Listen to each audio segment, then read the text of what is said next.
May nag-follow up questions about sa small claims na nabanggit ko sa nakaraang video na kapag under ka ng SEC or may business permit ka, masisingil mo ang taong may pagkakautang sa'yo kasama ang interest at ang mga interest na pumatong dahil sa hindi niya pagbayad sa tamang oras.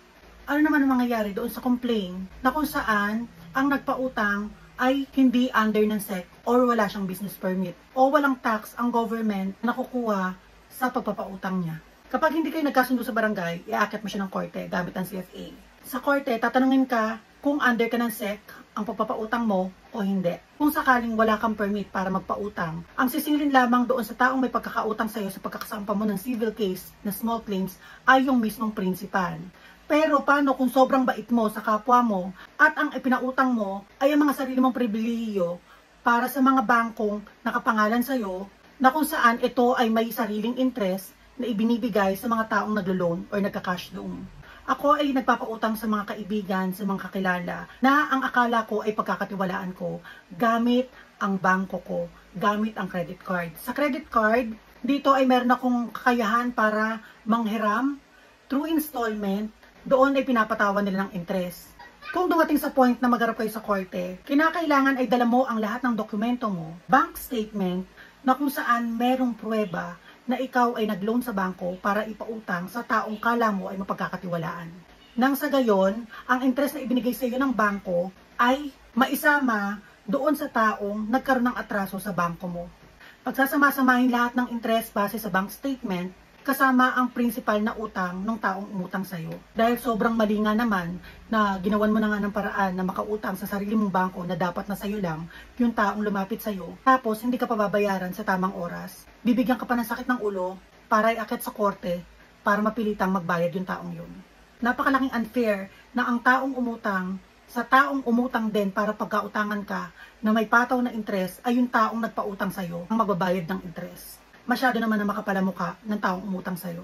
Dagdag kaalaman para sa experience ko sa small claims o civil case na experience ko, kagaya na banggit ko sa part 1 ng video ng small claims, maghaharap ang dalawang panig, ang nagreklamo at ang inirereklamo sa barangay para pag-usapan magkaroon ng agreement.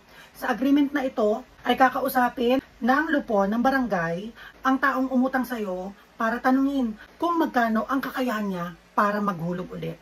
So kahit tapos na ang term sa notebook mo, ng paghulog niya ay magkakaroon ulit ng agreement sa barangay ng panibagong term. Halimbawa, ang taong nirereklamo mo ay may utang na 100,000 pesos at nagkasundo kayo na ito ay babayaran sa loob ng 10 buwan na lumalabas na 10,000 kada buwan. Sa loob ng 3 buwan ay malinis ang kanyang record at updated siya sa paghulog sa'yo. And then sa ika-4 na buwan ay pumalya na siya ng hulog. At sa pang-5 ay ganun din. So maaari ka nang bigyan ng certificate to file action para iakyat ng korte. Ang lahat ng nahulog niya ng ilang buwan ay mapu-forfeit. Yun ay mapupunta na sa'yo. Sa pag-akyat na to sa korte, ang kalalabasan ng utang ng taong nirereklamo mo ay mag-uumpisa ulit sa 100,000 pesos. Medyo masakit lang siya sa pakiramdam dahil sa agreement yung dalawa na labas ang mga otoridad. Meron na kayong mga kasunduan na alam mong pumalya. And then pagtapos nun ay binigyan mo pa ng palugit na napakahaba pero hindi pa rin niya nagawa. At pagpunta niyo ng barangay ay magkakaroon ulit ng panibagong kasunduan or panibagong terms. Ang tanging advantage lang dyan ay kung makapaghulog siya at sa kalagitnaan ng paghuhulog niya ay bigla siyang huminto. Pagpunta niyo naman ngayon ng korte na nag-back to zero na ang utang dahil na-forfeit lahat ng mga binayad niya doon sa barangay at bumalik sa principal amount ang utang niya sa paghaharap niyo sa korte, magkakaroon ulit ng panibagong agreement. Kakausapin na naman ng dalawang panig kung magkano ang kayang ihulog sa ganitong petsa ng taong nirereklamo mo at kung ikaw ay pumapayag. Again, kapag hindi umaaten ang nirereklamo mo ng small claims civil case sa korte ng ilang beses na pagpapatawag ng korte sa taong kinasuhan mo, ikaw ang magiging panalo sa huli. Kayong dalawa ng sheriff ang magkakaroon ng diskusyon kung paano nyo gagawin, paano nyo makikita kung saan nagtatago itong taong ito. Ulit, lugi ang taong nagrereklamo sa taong inirereklamo na wala kang makukuha na kahit anong gamit o kahit anong ari-arian o kahit anong negosyo o kahit anong trabaho.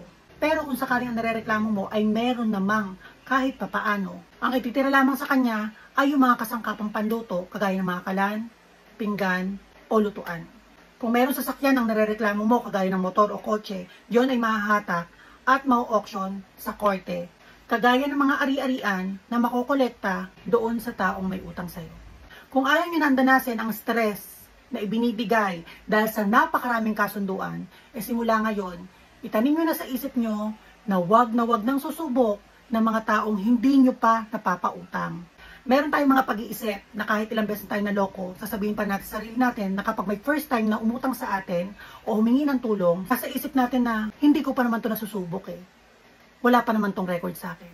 Sa panahon ngayon, hindi na uso kung sino ang bibigyan mo ng test, kung sino ang makakapasa sa mga pagsubok mo para makilala mo kung sino yung mga dapat pagkatiwalaang tao at tumutupad sa mga salita nila. Mas nangingibabaw sa panahon ngayon na mas kailangan mong magtipid para sa pamilya mo at hindi para tumulong sa iba. Totoo lang, hindi naman talaga masamang magpautang. Alam niyo kung ano nagiging masama? Na ang mga taong nagpapautang o hininga ng tulong ng ibang tao ay natututo at naaaral maging masama, kakasingil. Dahil sa mga taong marunong magsalita para makahingi lang ng tulong. Maraming mga mababait na tao na hindi marunong magmura, hindi marunong magtanim ng sama ng loob. Pero dahil sa mga taong nangungutang at binibigyan sila ng sama ng loob, na hindi matanggap ng taong nagpautang, sila ay nagiging masama sa pagsasalita at pag-iisip sa kapwa. Tumulong ka na, naging masama ka pa. At para naman sa mga mangungutang or mahilig humingi ng tulong, normal ang humingi ng tulong. Normal din ang umutang, kagaya ko.